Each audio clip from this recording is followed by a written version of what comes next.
এবার তারপর 7 বছর আমাদের ছুটিয়েছিস না, এবার 14 বছর তুই আরাম করবি জেলে। চল।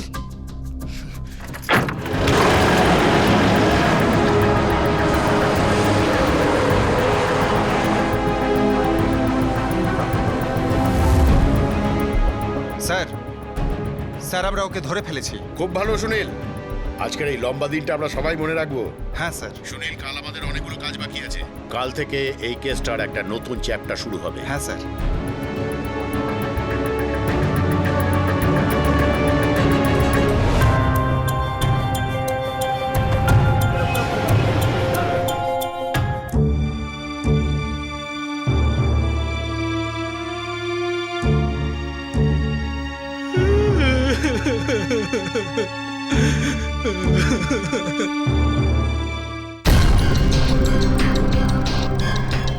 স্যার 1998-এ বিক্রম নিজের বন্ধু সুবোধ ঘোষের মার্ডার করেছিল, যে এয়ারলাইন্সে এমপ্লয়ি ছিল। বিক্রম নিজের বন্ধুকে কেন মার্ডার করলো? সুবোধের বাবা দিল্লির এস্টেট ডিলার ছিলেন। উনি সুবোধের জন্য মুম্বাই একটা ফ্ল্যাট কিনেছিলেন, যেটা বিক্রম কবজা করতে চেয়েছিল। এই জন্য সবার আগে সেই ফ্ল্যাটের সমস্ত কাগজপত্রে সুবোধের সিগনেচার করায় আর তারপর মেরে ফেলে।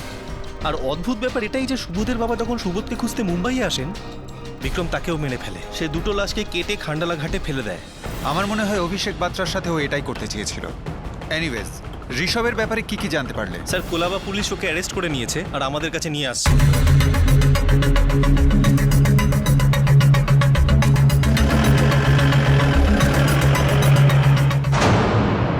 ইঁদুর বেড়াল, চোর পুলিশ, ছোঁয়াছুঁয়ি সব খেলাই তুমি খেলে নিয়েছো বিক্রম। সব খেলাতেই আমি তোমাকে আউট করেছি। বিক্রম, সবাই খুব ক্লান্ত হয়ে পড়েছে, তাই তাড়াতাড়ি বলে দাও। চলো, শুরুটা অমর বাত্রা থেকে করা যাক। অমর বাত্রা ছিল অভিষেক। মনিকা থ্রু আমি ওর সাথে বন্ধুত্ব করি। বরুণ, অভিষেক, অভিষেক, বরুণ। বরুণ জানো, অভিষেক খুব ভালো অ্যাক্টর, আর বরুণ আমার ভাই। হাই। হাই বরুণ। আমি তোমার এই ফিল্মটা দেখলাম, ওই ফ্লাইট সিনটা দারুণ করেছিলে তুমি। হ্যাঁ, সবাই আমাকে ওই সিনটার জন্যই চেনে। ভাই, একদিন পুরো ফিল্মের জন্য জানবে, take my words. Thanks. Monika বলছিল যে তুমি প্রডিউসারদের জন্য প্রজেক্ট ডিজাইন করো। হ্যাঁ, একদম ঠিক। অভিষেক জানো, বরুণের 5-6টা প্রজেক্ট একসঙ্গে চলতে থাকে। It means you are a big shot. আরে হোয়াট বিগ শট ইয়ার! এই মনিকাও আমার ব্যাপারে খালি বাড়িয়ে বাড়িয়ে বলতে থাকে। ভাই, আমার জন্য কিছু একটা ছোটখাটো দেখো না। ব্যাস, শুধু একটা চান্স পেয়ে গেলেই না আমি নিজেই সামলে নেব। মানে তুমি একবার বড় স্টার হয়ে গেলে আমাদেরকে ভুলে যাবে? না, আমি আসলে তা বলতে চাইনি। আরে just chill chill chill, I am kidding ইয়ার। দেখো, তুমি মনিকার ভালো বন্ধু, আর সব থেকে বড় কথা একজন ভালো অ্যাক্টর। তো আমি যা যা করতে পারি আমি তোমার জন্য নিশ্চয়ই করবো, ডেফিনেটলি। থ্যাঙ্কস। আর এমনিতেও আমি আমার বোনের কোনো কথা ফেলতে পারি না, রাইট? বিক্রম, ওর বাবা দিল্লির একজন বড় বিল্ডার, আর মুম্বাইতে নিজের ফ্ল্যাট আছে। আর জানো, ওই বিল্ডিংয়ে আরো 2টো ফ্ল্যাট আছে। ছেলেটা কেমন? ভীষণ অ্যাডিক্টেড, ফিল্ম করার জন্য পাগল। জানো বিক্রম, MBA ইঞ্জিনিয়ারিং জানি না কত কি করেছে, কিন্তু ওর এমন ফিল্মের নেশা ধরেছে কি আর বলবো তোমায়। মনিকা, এরকমই একটা ছাগল আমাদের দরকার ছিল।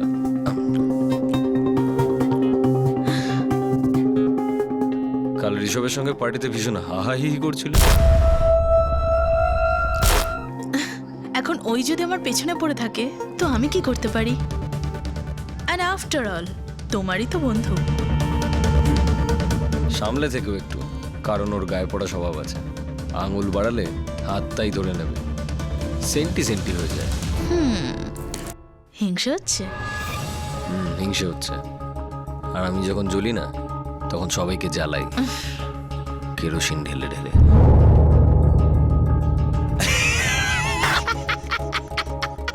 মুখটা দেখো নিজের। ভাই বোন তো আমরা শুধু বিজনেসের জন্য। একটা কথা মনে রেখো, যতটা আমি তোমায় ভালোবাসি না, ততটা ঘৃণাও করতে পারি। ও দিল্লির, ওর নাম হলো অভিষেক বাত্রা। ভালো পার্টি। কাজটা কবে করতে হবে? খুব তাড়াতাড়ি, কিন্তু তার আগে ওর সাথে বন্ধুত্ব করতে হবে। ওর ঘরে এন্ট্রি নিতে হবে, আমাদের 3জনকে ওখানেই থাকতে হবে। এই ছেলেটা কেমন, অভিষেক বাত্রা? কিছু না, চড়স গাজা খেতে থাকে, সারাদিন ফিল্মের স্বপ্নই দেখে, আর নিজের বাপের সাথে ঝগড়া করে এখানে বসে আছে। মানে জম্পেস পার্টি, মজা হবে।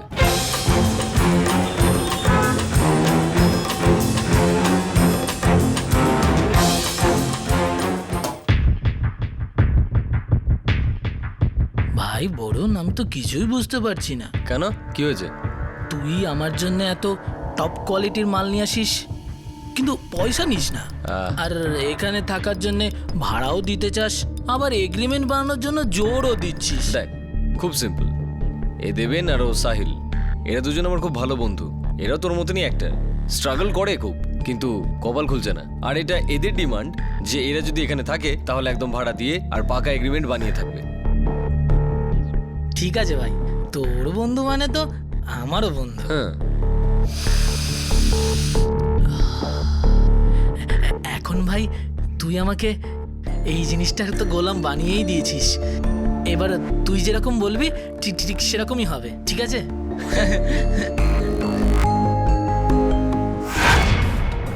সোসাইটি এগ্রিমেন্টে কোনো অ্যালিনা ডেনিসের নাম ছিল। এই অ্যালিনা ডেনিসটা কে? অ্যালিনা ডেনিস জার্মান মহিলা। আমার ওর সঙ্গে ব্যাংককে বিয়ে হয়। তোমার প্ল্যান ছিল তোমার আলাদা আলাদা আইডেন্টিটিগুলো লুকিয়ে রাখা, যাতে ক্রিমিনাল কাজগুলো সহজেই করা যায়। কে? তারপর মঞ্চে অবতীর্ণ হলেন অমর বাত্রা, যে তোমার প্ল্যানে জল ঢেলে দিল। এই তিনজন, তোমার এই তিন বন্ধু এক্ষুনি এখান থেকে চলে যাবে। কেমন বাবা, তুমি আমাকে এম্বারেস করছো? এরা তিনজন আমার ক্লোজ ফ্রেন্ডস। আর এটা আমার দামি ফ্ল্যাট। বাবা রিল্যাক্স।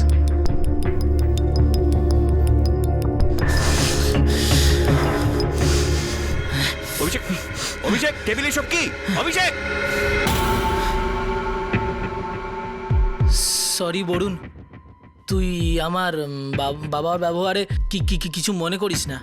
উনি এরকমই, উনি আমার অ্যাম্বিশনটা কখনো বুঝতে চান না, কিছুই বুঝতে চান না। সরি ভাই। আরে ভাই দেখ, বারবার সরি বলে তুই আমাদেরকে লজ্জা দিস না। তুই তো আমাদের বন্ধু, আর তোর বাবা তো আমাদের বাবার মতোই। আমাদের কারোরই খারাপ লাগেনি, লেগেছে কি? না, আমার বাবা তোদের খুব ইনসাল্ট করেছে। আমি ওই বাড়িতে আর কখনো যাব না। আর কখনো এরকম বলিস না ভাই, বয়স্ক মানুষ, রাগ হয়েছে তাই বলে তুই বাড়ি ছেড়ে দিবি? বাড়িটাই সব কিছু, বাড়ি কখনো ছাড়বি না। ক্যাসিনো গেছিস কখনো? না। গোয়াতে আমার এক বন্ধুর ক্যাসিনো আছে। ঠিক আছে। কি ঠিক আছে? আরে ভাই, আমরা চারজন গোয়া যাচ্ছি। কি? হ্যাঁ দেখ, গোয়াতে যাব আর চার ভাই মিলে ফাটিয়ে মজা করব। ততদিনে তোর বাবার রাগও কমে যাবে।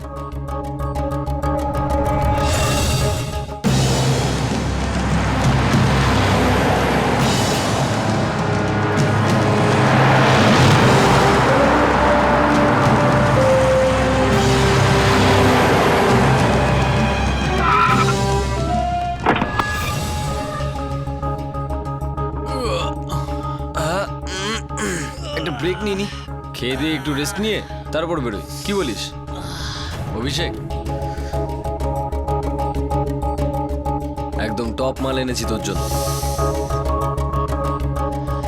যা মজা কর যা।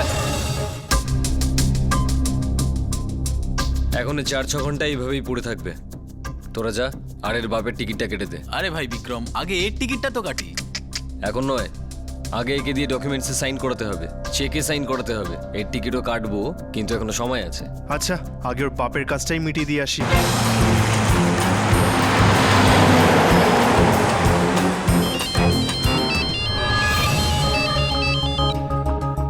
হ্যাঁ বলো বিক্রম। হ্যাঁ জামাইবাবু, আপনার গাড়িটা একটু লাগবে 2-4 দিনের জন্য। কেন, কোথায় যাচ্ছ? আরে ওটা আপনাকে পরে বলবো, একটু আর্জেন্ট কাজ আছে। ঠিক আছে, নিয়ে যাও। আচ্ছা, আমি আসবো না, আমার দুজন বন্ধু আসবে, সাহিল আর দেবেন। গাড়িটা ওদেরকেই দিয়ে দিন। ঠিক আছে, ওদের পাঠিয়ে দাও, আমি চাবি দিয়ে দিচ্ছি।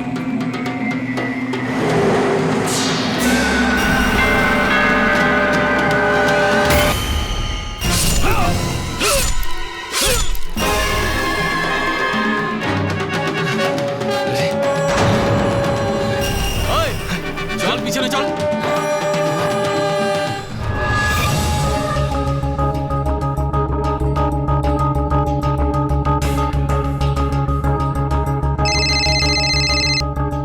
হ্যাঁ দেবেন, এত দেরি করলি কেন? কাজ হয়ে গেছে? না বিক্রম ভাই, হয়নি, ঝামেলা হয়ে গেছে। কি হয়েছে? ওই পুরোটাকে মেরে তো দিয়েছি, কিন্তু বিল্ডিং এর সবাই দেখে নিয়েছে। বাইরে থেকে শিকল আটকে দিয়েছে, আমরা ভেতরেই ফেসে গেছি। আরে মাথা মোটা দোল, তোরা একটাও কাজ ঠিক করে করিস না। এখন ওখানে কোনো জানলা টাল্লা থাকলে ওটাকে ভেঙে বেরো তোরা ওখান থেকে।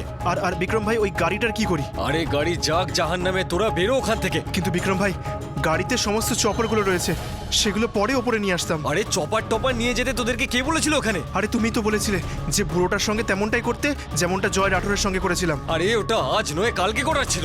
ফ্ল্যাটে লাশ পড়ে আছে, কে জানতে পারতো? তোরা আগে বেরো ওখান থেকে। যদি একবার ধরা পড়িস না তাহলে তোদের লাইফে দি এন্ড হয়ে যাবে।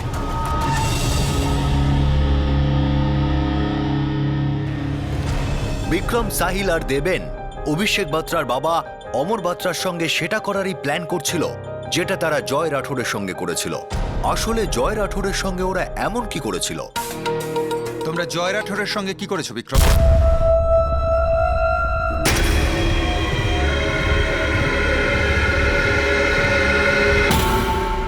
লাখ ক্যাশে নিয়ে নিয়েছি আর 4টে সাইন চেক আছে। ব্যাংক অ্যাকাউন্টে কত থাকতে পারে? 20 অবধি তো হওয়া উচিত। BMW গাড়িটার 15 তো পেয়েই যাব। বিক্রম, জয় রাঠোর খুব তাড়াহুড়ো করছে। রোজ আমাকে জিজ্ঞাসা করে যে স্টারের সাথে কবে বসছি। 20 আর 15 35। ক্রেডিট কার্ড তো থাকবেই। সে তো আমি ওকে পটিয়ে নিয়েছি। 2-4টে ক্রেডিট কার্ড আছে আমার কাছে। পটিয়ে নিয়েছো?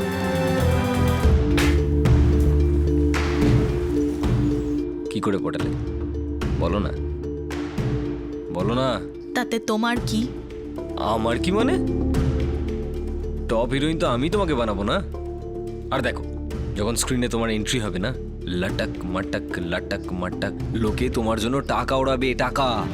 তুমি ওড়ানো বন্ধ করো। কত বছর ধরে আমাকে একই কথা বলছো। আমি হিরোইন টিরোইন হতে চাই না। তুমি খালি আমাকে এটা বলো যে এই জয় রাঠোরকে আমি কি করব। ও আমার মাথা খারাপ করে দিচ্ছে। একটা কাজ করো, তুমি ওকে গিয়ে বলো কাল রাতে আমি ওর সাথে দেখা করতে যাচ্ছি ওরই বাড়িতে। প্রচুর মদ টদ খাবো, সব কিছু সেট আছে, শুধু অ্যাকশন বলার অপেক্ষা। ও ওয়াও, শিওর? আরে হ্যাঁ সত্যি। তো আমি বরুণকে বলে দিই আজকে সন্ধ্যের মিটিং কনফার্ম। আমার তরফ থেকে 100% কনফার্ম। বরুণকে বলো আমার ফ্ল্যাটে স্কচের বোতল পড়ে আছে, ওটাকে একসঙ্গে খুলবো।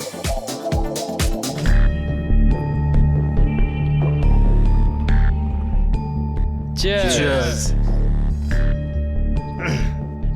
ভাই এখনো মনিকা তো এলো না? আরে চলে আসবে ভাই। আর এমনিতেও মেয়েদের টাইমের কোনো হিসেবই থাকে না। আর আমার বোন তো বিউটি কুইন। এটা তো একদম ঠিক। আচ্ছা, ও দেবেন আর এ সাহিল, হাই। দুজনেই আমার ভালো বন্ধু আর ভালো অ্যাক্টারও। আমাদের ফিল্মে ওদেরকে একটা ভালো রোল দিতে হবে। আর হ্যাঁ, যদি স্টার পছন্দ করে তাহলে মনিকার জন্য একটা ভালো রোল, না মানে মেইন লিড না হলেও চলবে, কিন্তু একটা ভালো দেখে আইটেম নাম্বার বা। অফকোর্স ভাই, এমনিতেও মনিকার জন্য একটা ভেবে রেখেছি। আর এরা যখন তোর বন্ধু, এদের জন্যও কিছু করবো নিশ্চয়ই। আর এমনিতেও তুই কত করছিস আমার জন্য, তোর জন্য এটুকু তো করতেই পারি। কে বাত है বস। আচ্ছা একটা কাজ কর, মদের সাথে একটুখানি চাটটাট হলে খুব ভালো হয়। আরে 2 মিনিটে ফ্রেশ কেটে আনছি, সবকিছু আছে আমার কাছে।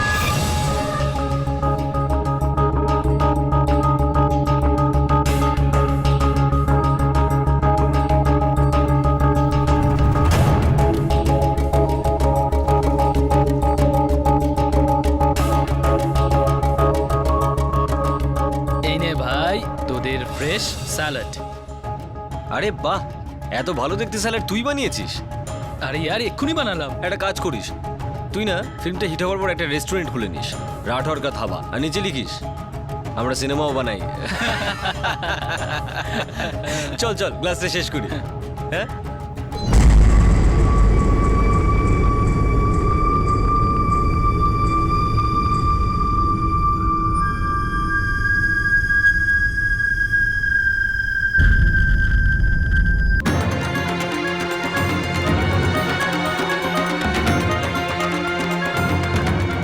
অজ্ঞান হয়েছে, মরেনি।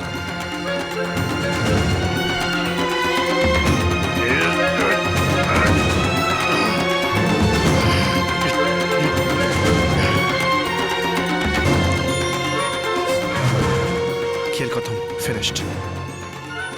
জিনিস বার কর।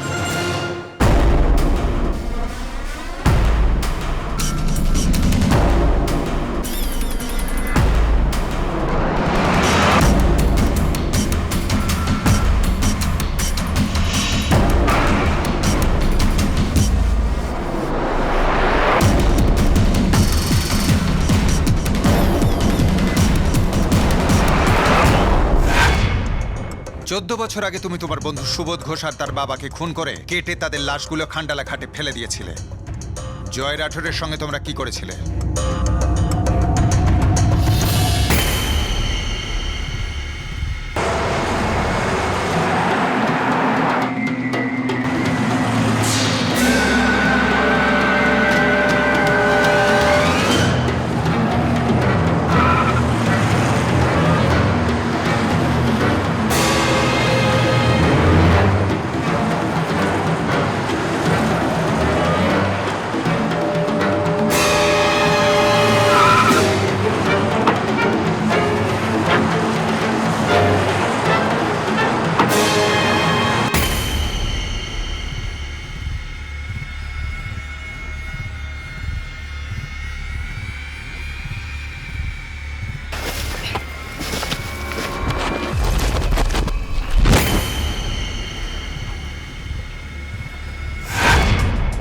তার মানে তুমি বলছো যে তোমরা জয়ের গাড়িতেই ওর লাশটাকে নিয়ে গিয়ে ওটাকে গুম করে দিলে?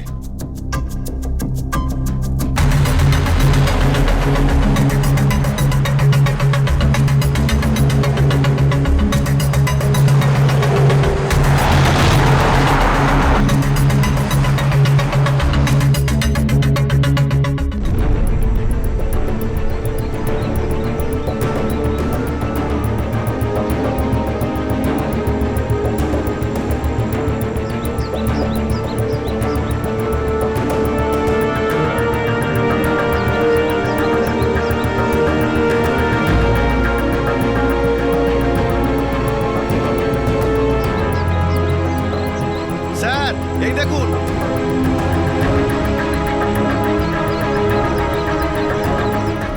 জয় খুন হয়ে যাওয়ার পুরো 1 মাস পর বিক্রম দেশমুখ ক্রাইম ব্রাঞ্চকে কুম্ভরলি ঘাটে নিয়ে যায়, যেটা মুম্বাই গোয়া হাইওয়েতে পড়ে। বিক্রম জয়ের দেহের টুকরো এখানে ছড়িয়ে দিয়েছিল।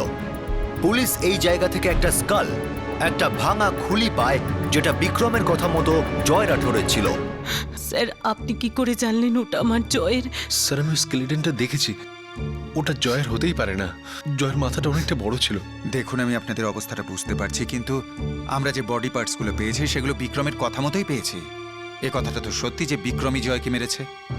সরি, কিন্তু এটাই সত্যি। দেখুন ইন্সপেক্টর, ওই বডি পার্টসগুলো আপনারা ওখান থেকে পেয়েছেন তো? হ্যাঁ। ওটা অন্য কোনো লাশের হতে পারে। আপনারাই তো আমাদের বলেছেন যে এই বিক্রম না বরুণ যেই হোক, এরা তো এর আগে অনেক লোককেই মেরেছে, তো ওটা অন্য কারোর লাশ হবে। ও আমার ছেলে নয়, ওটা আমার ছেলে হতেই পারে না। দেখুন ম্যাডাম, প্লিজ প্লিজ দেখুন, আমরা ডিএনএ টেস্ট করাবো। মিসেস রাঠোর, এই কথাটা তো সত্যি যে বিক্রমই আপনার ছেলে জয়কে মেরেছে। আমার কর্তব্য ছিল আপনাদের জানানো, তাই এ কথাই বলবো যে আপনারা মিথ্যে আশায় থাকবেন না। প্রতাপ, এই বিক্রম দেশমুখ অনেকগুলো খুন করেছে। 1998-এ নিজের বন্ধু সুবোধ ঘোষ আর তার বাবাকে মেরে কেটে খান্ডালা ঘাটে ফেলে দিয়েছিল। 1 নম্বরের শয়তান আর নৃশংস মানুষে যে কোনো মানুষকেও নিজের কথায় ভোলাতে পারে, আমাদেরও। ঠিক বলেছেন স্যার। যে কঙ্কাল উদ্ধার হয়েছে সেটা আমাদের ক্রস চেক করতে হবে, সেটা জয় রাঠোরের কিনা। স্যার, ফরেন্সিক রিপোর্ট যদি নেগেটিভ হয় তাহলে ডিফেন্স লয়ার আমাদের কেসটা কোর্টে টিকতেই দেবে না। খুনির বেল পেয়ে যাওয়াটা একেবারে সহজ হয়ে যাবে। এক কাজ করো, এই দেবেন আর সাহিলকে ক্রস করো। ওরা এখনো পর্যন্ত জানে না যে বিক্রম দেশমুখ আমাদের কিছু বলেছে কি না। ওদের থেকে জানতে হবে কোনটা সত্যি আর কোনটা মিথ্যে।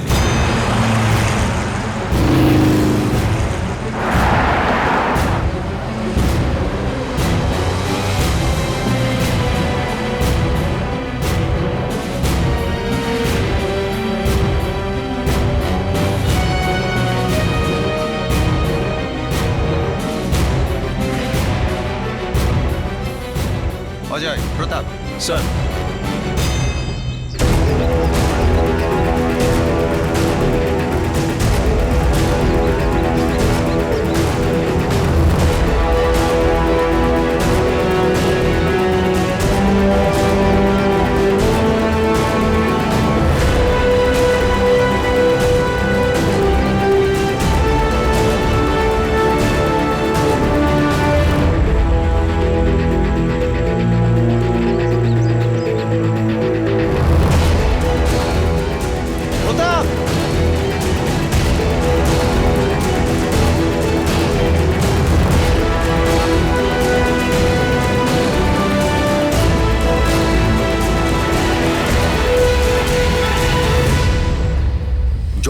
হত্যাকারী বিক্রমের দুই সাথী সাহিল আর দেবেনকেও ক্রাইম ব্রাঞ্চ সেই জায়গায় নিয়ে গেল যেখানে বিক্রমের কথা মতো জয়ের দেহের টুকরো ফেলা হয়েছিল। পুলিশ বিক্রমের কথা একেবারেই বিশ্বাস করছিল না, ওরা কোনো চান্স নিতে চাইছিল না। কুম্ভরলি ঘাটে ক্রাইম ব্রাঞ্চ আরও দেহের অংশ পায়। দেখুন, আমি আপনাকে কতবার বলেছি, আমি জানতাম না যে বিক্রম জয়কে মেরে ফেলেছে। আর আমি এটাও জানতাম না যে ওরা অভিষেকের বাবাকেও মেরে ফেলবে আর তারপর অভিষেককেও মারার চেষ্টা করবে। জয় তো মার্চের ফার্স্ট উইকে নিখোঁজ হয়েছিল, তবু ওর চেকটা এনক্যাশ হলো, ওর ক্রেডিট কার্ডটা ইউজ হলো, তাও আবার ব্যাংককে।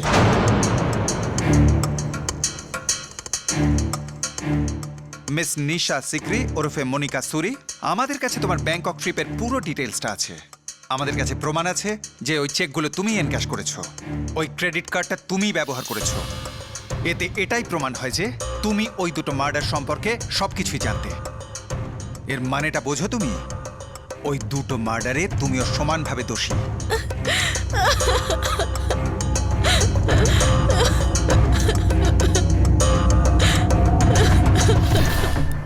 আমি আসলে ওকে বরুণ নামেই চিনতাম ইন্সপেক্টর।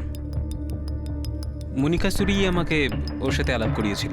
মনিকা আমাকে বলেছিল যে বরুণ ওর নিজের ভাই। বুঝলে ঋষভ, প্রমাণ আছে যে তোমার আর বিক্রম দেশমুখের মধ্যে বন্ধুত্ব আছে, গভীর বন্ধুত্ব। তুমি ওকে অনেকবার সাহায্য করেছো, সেই জন্য এটা মানা কঠিন হয়ে যাচ্ছে যে তুমি ওর ক্রিমিনাল অ্যাক্টিভিটিসের ব্যাপারে কিছুই জানো না। দেখুন, আমি শপথ করে বলতে পারি যে আমি একদম সত্যি বলছি।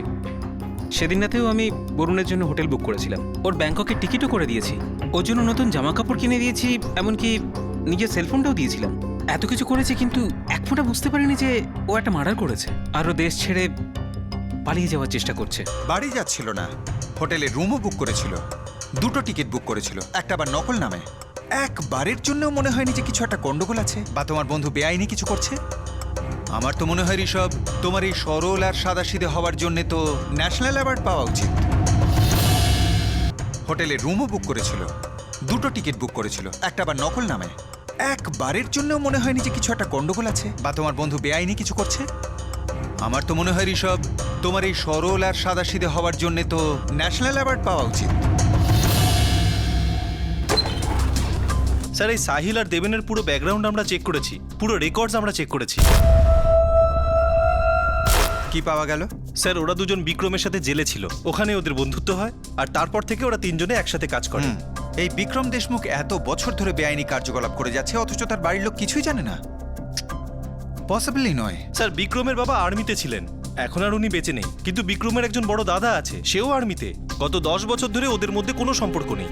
আমার কথা হয়েছে ওর বড় ভাইয়ের সাথে, সে এটাই বলতে চায় যে বিক্রমের সাথে তার কোনো সম্পর্ক নেই, সব সম্পর্কই শেষ। মা, বোন, ও ক্যাটারিংয়ের কোর্স করেছিল, বিভিন্ন হোটেলে কাজও করেছে, তারপর ও নিজের একটা বাড়িও কিনেছে। আমাদের সাথে তো ও বেশি কথাও বলতো না, আমরা তো জানতেও পারতাম না ও কোথায় যাচ্ছে, কি করছে। দুঃস্বপ্নেও ভাবিনি যে ও এরকম একটা কাণ্ড করতে পারে। ও আমাদের ছোট ভাই, আমরা সবসময় ওর সাথে খুব ভালো ব্যবহার করতাম, খুব খুশি ছিল ও নিজের লাইফ নিয়ে। আমরা কখনো ওর লাইফে একটুও নাক গলাইনি। ও নিজের জীবন নিয়ে খুশি ছিল আর আমরা সবাই আমাদের জীবন নিয়ে। প্রত্যেকবার অপরাধ করার পর ও চিপলুনে নিজের গ্রামে যেত। আশ্চর্য ব্যাপার, আপনাদের একবারের জন্য সন্দেহ হয়নি, কখনো ডাউট হয়নি? স্যার, পুনে থেকে ফোন এসেছে।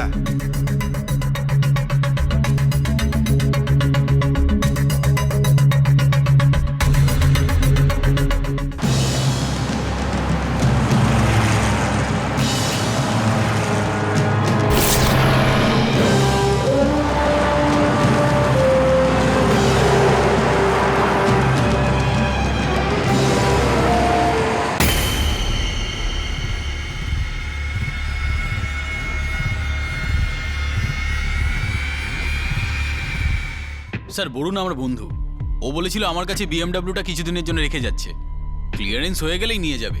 আমিও ভেবেছিলাম যে কোনো পেপারসের প্রবলেম হবে, তাই জন্য আমার কম্পাউন্ডে পার করতে দিয়েছিলাম। এটা 1 মাস আগের কথা, তাই তো? হ্যাঁ স্যার, আমি পেপারে পড়েছিলাম, তাতে আমি খুব শকড হয়েছিলাম স্যার, যে বরুণ আসলে বিক্রম দেশমুখ, আরও মার্ডার করেছে। আমি সত্যি বলছি ইন্সপেক্টর, ও আমাকেও ঠকিয়েছে। ক্রিমিনালসদের সঙ্গে আমার কোনো যোগাযোগ নেই। ঠিক আছে।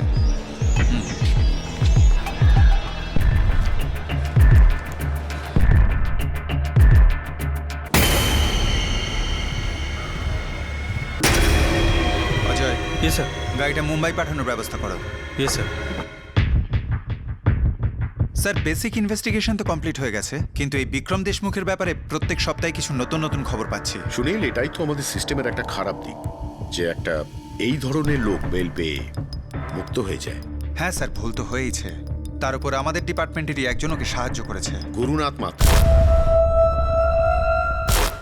সাসপেন্ড হয়ে গেছে। আমি নিজেই ওর ডিসমিসাল চেয়েছি, কারণ আমি চাই ওর এই ইনভলভমেন্টের ভালোভাবে তদন্ত হোক, যাতে চার্জশিট তৈরির সময় সবকিছু মেনশন করা যায়। স্যার, ও তো আমাদের পুরো ডিপার্টমেন্টের নামটাই ডুবিয়ে ছাড়লো সুনীল। ওর তো কঠোর শাস্তি পাওয়া উচিত। স্যার, এই বিক্রম, মনিকা, ঋষভ, সাহিল আর দেবেন, এদের কালকে কোর্টে তুলে 15 দিনের জন্য কাস্টাডিতে নিয়ে নেব, আর সেই সঙ্গে ওদের ব্যাংক অ্যাকাউন্টগুলো সিল করতে বলবো। হয়তো অনেকগুলো অ্যাকাউন্টই আছে। হ্যাঁ স্যার, আর হয়তো বিভিন্ন নামেতে আছে, কারণ এরকম ক্রিমিনাল তো লাখে একটা হয়। আর জানি না কত গোপন রহস্য বেরিয়ে আসবে।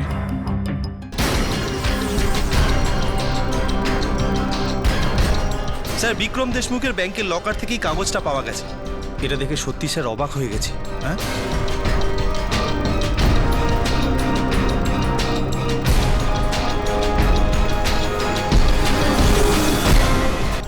স্যার, বিক্রম দেশমুখের ব্যাংকের লকার থেকেই কাগজটা পাওয়া গেছে। এটা দেখে সত্যি স্যার অবাক হয়ে গেছি। হ্যাঁ,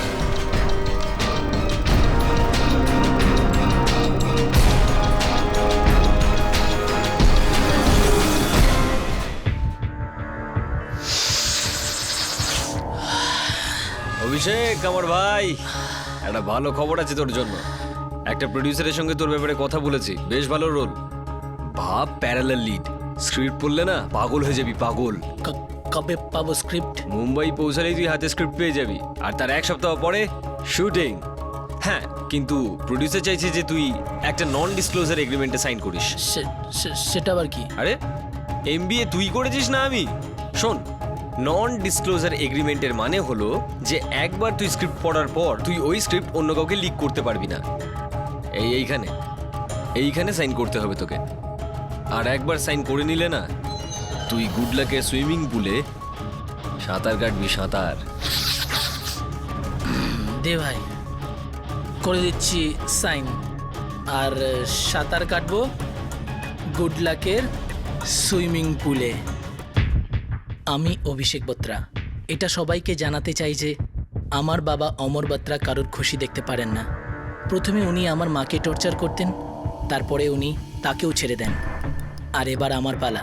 উনি আমার অ্যাম্বিশনটা বুঝতেই চান না, শুধু আমাকে সবসময় কন্ট্রোলে রাখতে চান। আমি ক্লান্ত হয়ে পড়েছি, ফ্রাস্ট্রেটেড হয়ে গেছি। আমি আর বাঁচতে চাই না।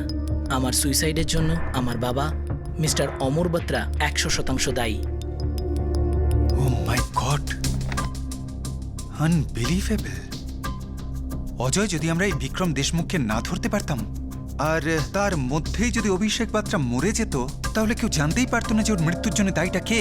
স্যার, এই সত্যি ঘটনাটার গল্প তো যে কোনো সিনেমাকেও হার মানিয়ে দেয়। আমি তো এখনো বুঝতেই পারছি না যে এই পুরো ঘটনার ভিলেনটা কে। বিক্রম দেশমুখের নৃশংস বুদ্ধি, নাকি যারা ওকে বিশ্বাস করে ওর ফাঁদে পা দিয়েছিল তারা, যারা এই অপরাধের একটা ইঙ্গিত পায়নি।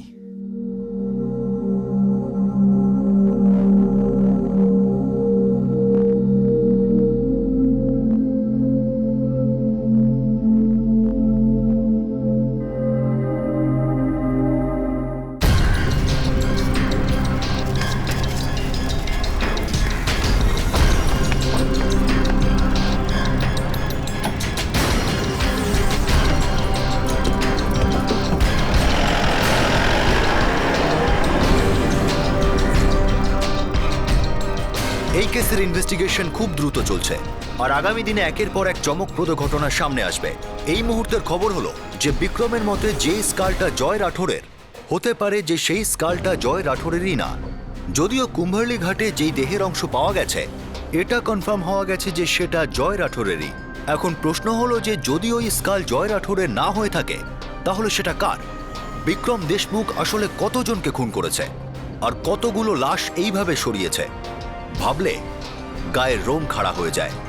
একটা হতাশাজনক খবর পাওয়া গেছে যে সাব ইন্সপেক্টর গুরুনাথ মাত্রকে হয়তো ডিসমিস করা হবেই না, তার বিরুদ্ধে শুধু একটা ডিপার্টমেন্টাল ইনকোয়ারি করা হবে মাত্র। এটা মাথায় আসে না যে প্রশাসনের কি এমন দুর্বলতা আছে যে এমন একজন দুর্নীতিগ্রস্ত অফিসারের প্রতি এমন নরম মনোভাব দেখানো হচ্ছে। এই পুলিশ অফিসার শুধুমাত্র একজন কুখ্যাত দুষ্কৃতী বিক্রম দেশমুখকে পালাতেই সাহায্য করেনি, বরং তার সমস্ত কার্যকলাপে তাকে সাহায্য করেছে। আইনের রক্ষাকর্তা আইন ভঙ্গকারীকে সাহায্য করছেন। দেশের আইন ব্যবস্থার মুখে এর চেয়ে বড় থাপ্পড় আর কি হতে পারে? বিল্ডিং এর একজন সতর্ক আর সাহসী প্রতিবেশীর কারণে এই মহাকাণ্ডটা অবশেষে প্রকাশ্যে এলো। না হলে অভিষেক বাত্রার শরীরের টুকরো কোনো নির্জন পাহাড়ের কোলে ছড়িয়ে থাকতো হয়তো। আর বিক্রম দেশমুখ ওরফে বরুণ সুরি ওরফে অন্য কেউ নৃশংস অপরাধ হয়তো সে করেই যেত, কে জানে কতদিন। এই কেসটা মুম্বাইয়ের সমস্ত বড় হাউজিং কলোনির কাছে একটা বিশেষ শিক্ষা, যে বাসিন্দাদের প্রাইভেসি নিজের জায়গায় আর পুরো কলোনির সিকিউরিটি নিজের জায়গায়। ভাড়াটে হোক বা বাড়িওয়ালা, কোনো ব্যক্তির স্ট্যাটাস বা মিষ্টি কথায় ভুলবেন না।